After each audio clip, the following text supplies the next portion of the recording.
everybody. Welcome back to the Geriatric Millennials. I'm Beth. And I'm Jayme. And we're just two oldish, youngish ladies talking about how to protect your peace this holiday season. Yeah. Like, I mean, I love the holidays. I'm already sad that Thanksgiving's over because that's my favorite. And honestly, this like October flew by. So it's just like, it just all meshed. And now we're in it. We're in it. I know. It is festive everywhere.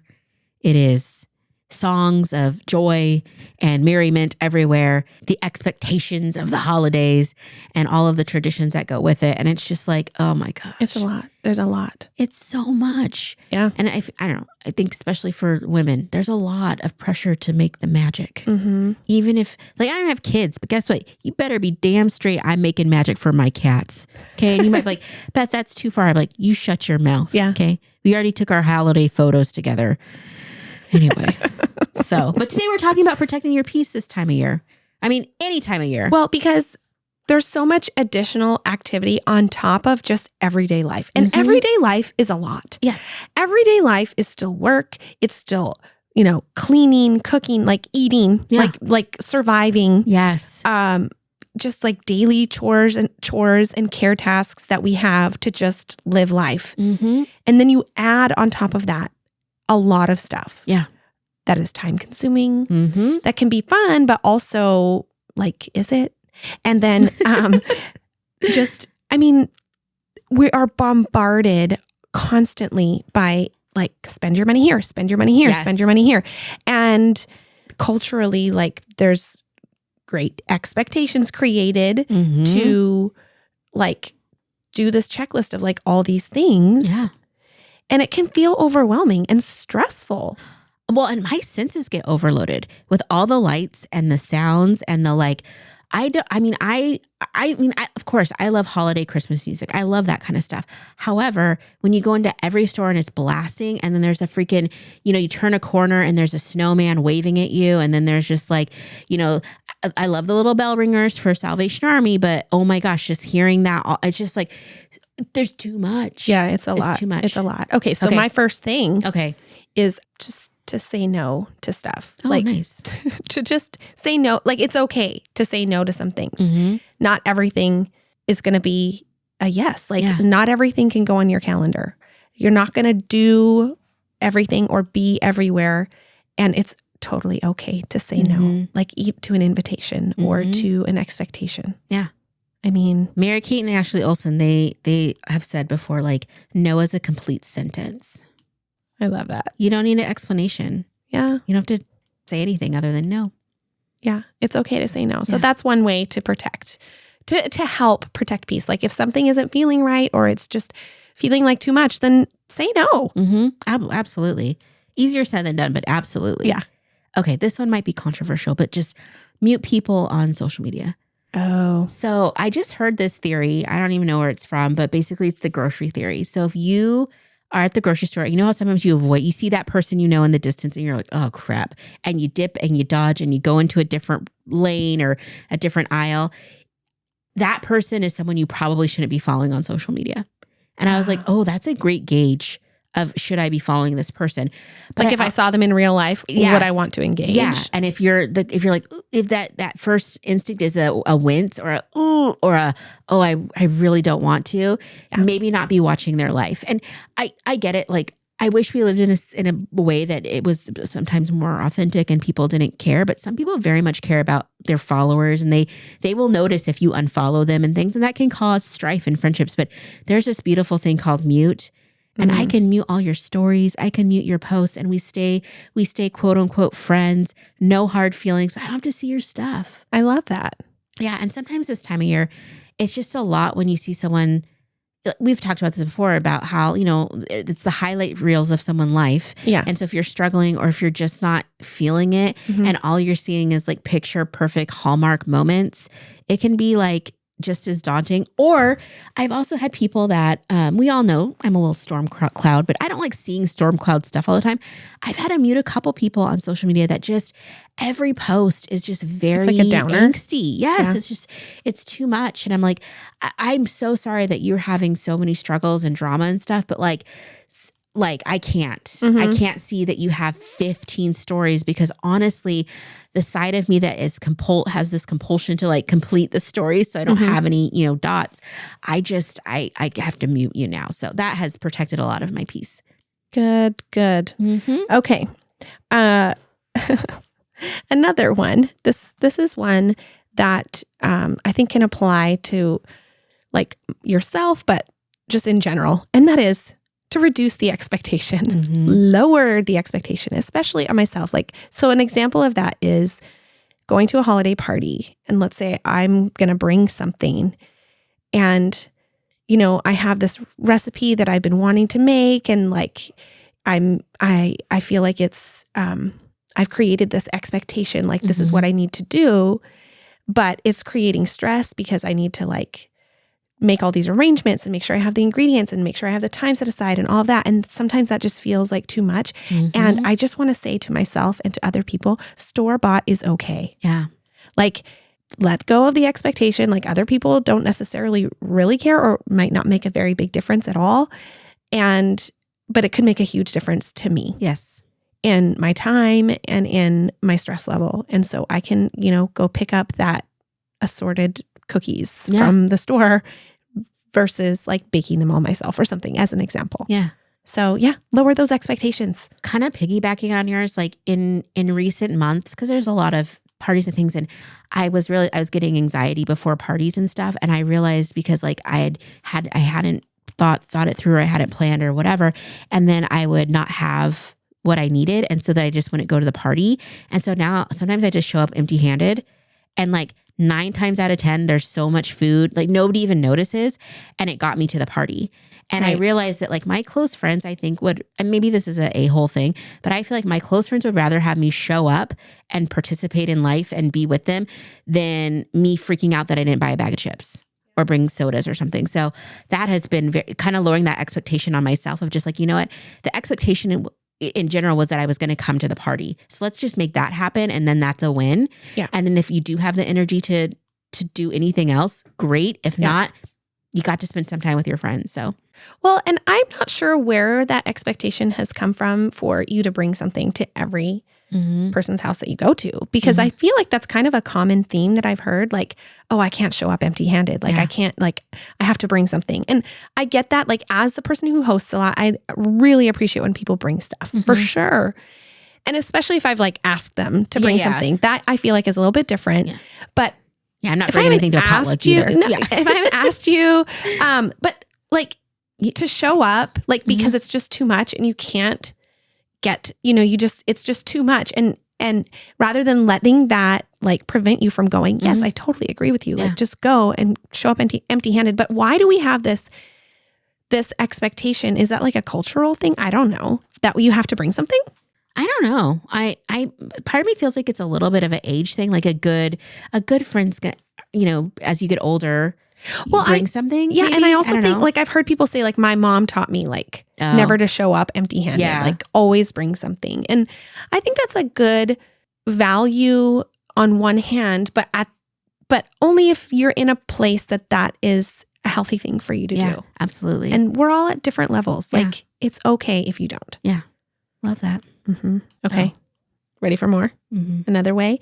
Boundaries. And that applies to relationships and calendars. Yeah. Just like all of it is, that is the whole thing about protecting your peace, is kind of creating that line around your life, your mental, emotional well-being is a boundary. And so that can look all different ways and apply in so many situations, but kind of recognizing like, or thinking it through maybe in advance, like what you need or don't need. I don't know.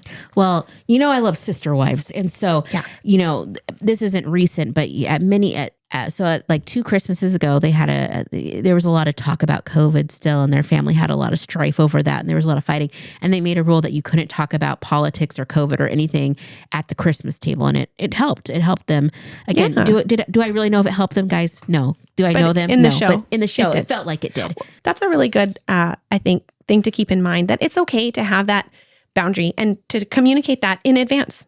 to the people who you're going to be gathering with, especially because there's so much division around politics and all of that, that I think I'm going to take that advice too, to make that clear. Like, there's certain topics that are just off limits in this environment. Okay, this is a sad one, but I had to set this boundary or whatever. I remember one time I was going to go visit relatives for Christmas, and I told them ahead of time, I'm like, listen, I've gained some weight. I don't need you to speak on it. Yeah. And nobody did, which was really nice, but I feel like it made it a lot safer for me to go. Mm-hmm. And it's not like it was like a health concern. It was just enough because, family doesn't see you sometimes says things and, people are whatever. But yeah, I was like, oh yeah, please don't mention my weight. Thank you. Good for you. Yeah. It was not fun. It's unfortunate that you have to say that, but good for you for saying it for yourself to protect to make it, you feel like it was safer. Yes. Yeah. Protect Totally. That peace, baby. Yes. Okay. Do you have more? I have one more. I have a bunch more. Oh. By a bunch, I mean just a couple. But I think it's good to establish hard outs at parties and events and phone calls. So I'm a big fan of this. So like Jayme will be like, Beth, guess what? This is your year for Friendsgiving at my house. I'm like, great. What time is it? She'll be like 6 to whenever. And I'm like, great. I'll be there from 6 to 9:32. 9:32 hits, my shoes are on, I leave. And not necessarily every time, but I give myself that hard out that as soon as this goes, I'm gone. And so why do you do that? Number one, it makes me feel like I have freedom, like not to feel pressured to keep staying. Yeah. Sometimes I'll want to stay somewhere after I'm overtired or I'm at my maximum, but I'm having fun. But it's like at any moment I'm gonna crash. Or a lot of times I apply this to events I don't want to go to. So especially in the past, I had to go to lots of things I didn't want to do. And I couldn't say no necessarily because it was part of a job function or whatever. And so I'd have a hard out like, okay, this is the minimum amount of time that I need to stay to be present. Appropriate. Yes. But this is my heart out. And then that would give me enough to like, I only have to make it till 7:32. Right. Or 7:45 or whatever. And that really helped. I do the same thing with phone calls. Like I have some people in my life that are, when we're on the phone together, it's great to connect, but it can be challenging and my boundaries sometimes get pushed. And so I'll just be like, okay, with this person, I can do 20 minutes on the phone with them. But after that, it's going to probably turn into not safe territory. So I just have hard outs and it's made it really nice. Sometimes I even tell someone, hey, I have a hard out at XYZ. And then it makes it so it's like, oh, she has something going on. She has to go. It's clear. It's very clear, but it's like, you just don't know that. No, I'm just going home. Yeah. Like I'm just hanging up the phone and turning on TikTok. Like that's it. But that has really helped me. I think that has a lot to do maybe with personality. Just because listening to you, I'm like, I've never thought about that. I'm always like, I want to stay till the end of time. Like I'm like, if it's a party, but if it's because you're talking about events that you don't want to be at, I guess I don't have a lot of experience with that. I'm like, I know what kind of events I want to go to all the events, but I think that's really good. Like, like you're saying, for you to know, like, and know what, and that goes to like expectations too on yourself. Like, okay, I know that at this time it's done or I'm done or whatever. So. Yeah, that's good. Do what you need to do. Do what you need to do to protect that peace, baby. Yes. Okay, the one I want to talk about is experiencing nature. And I feel like it's more difficult in weather that is cold for me. Yeah. But I cannot let that stop me from experiencing nature somewhat, because getting outside, being in nature in some way, shape, or form is very helpful for me in feeling peace. And so I just have to make myself do it. How do you do that? What is your style in cold weather? For bundling up and going for a walk, getting outside. Okay. Just any outside thing.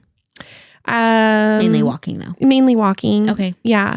I think that there are 2 winter sports that I would really love and enjoy, and I've never done them. And I think that I don't know how to start, and I don't think I live in the right area to be able to do them like conveniently. What do you want to do? Snowshoeing. Okay. And cross-country skiing. Of course. Yep. I would like to do those things, but that's not part of my lifestyle at this point. Maybe they will become. Oh. I need friends that do that. Yeah. That I can join. That can like show me the ropes. and where to go and how to do it. But anyways, I'm sure there's other ways to learn and figure it out. It's more fun for you with friends. Yeah, totally. But anyways, just getting out, just going for a walk is enough. Okay. By the river. By the river. Getting fresh air. Okay. And being outside. Okay. I hear you. Still breaking in my, brand new year-old walking shoes. Okay. So this last one for me, at least, like it's kind of a twofer, but it's like, I always say oxygen mask. Like that's a big thing in my life is like, you have to put your own oxygen mask on first, because I will take care of every person, everything around me, freaking strangers, while I'm parched and like, dying of dehydration because I haven't had a sip of water in 4 days. Yeah. And so I'm always asking myself like, oxygen mask. And oftentimes I'll even say, are you okay? Which I'm probably, my neighbors think I am literally this old witch lady. Cause I'm like, are you okay? I'm like, no, I'm not okay. And but then I'll ask myself, what do you need right now? And I'm like, I'm really tired. And I try to just like verbally say my need in the hopes that I will take care of myself. Yeah. Cause it's just so easy. As someone, I've just my whole life, I have been taught to take care of others. Most of my jobs in life are taking care of others. I don't have a lot of people that necessarily like turn around and like, Beth, are you okay? So I really have to train myself to take care of myself because it's easy to lose yourself in the fray. And I don't want to get to a place of true burnout once again in life. Yeah. And I feel like that can happen easily during the holidays with just the pressure of perfection and, expectations that are unreasonable and that nobody has put on you but yourself. So, yeah. I like that. Oxygen mask. Oxygen mask. I want to get an oxygen mask tattoo, like the one that come down from the airplane, but I haven't found a cool design yet. I mean, I probably should go to a tattoo artist and not try to draw it myself, but I've always wanted to get that cool. to just remind me because it's so present in my life. Like, yeah. I think you should. Yeah. Anything else from you for protecting your peace? I feel like you have a nugget of wisdom for us. It's probably not wise. Oh, I like it. Have a glass of wine. Okay. Hey.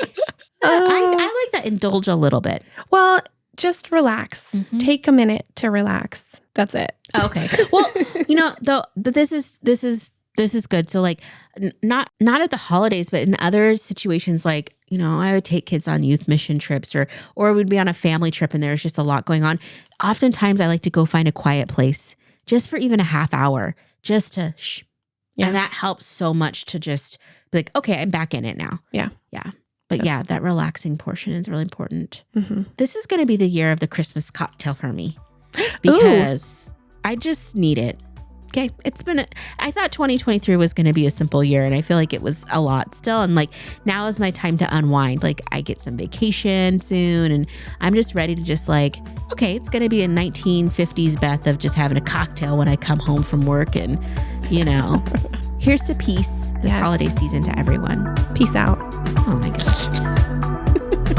Hey, if you're enjoying this podcast and would like to support our show, you can share episodes with your friends and family, follow us on Instagram at the Geriatric Millennials, or leave us a positive review and rating, all which help us to grow. Our theme music was created by the Finley Ghost, so check out their latest album now. Thank you so much.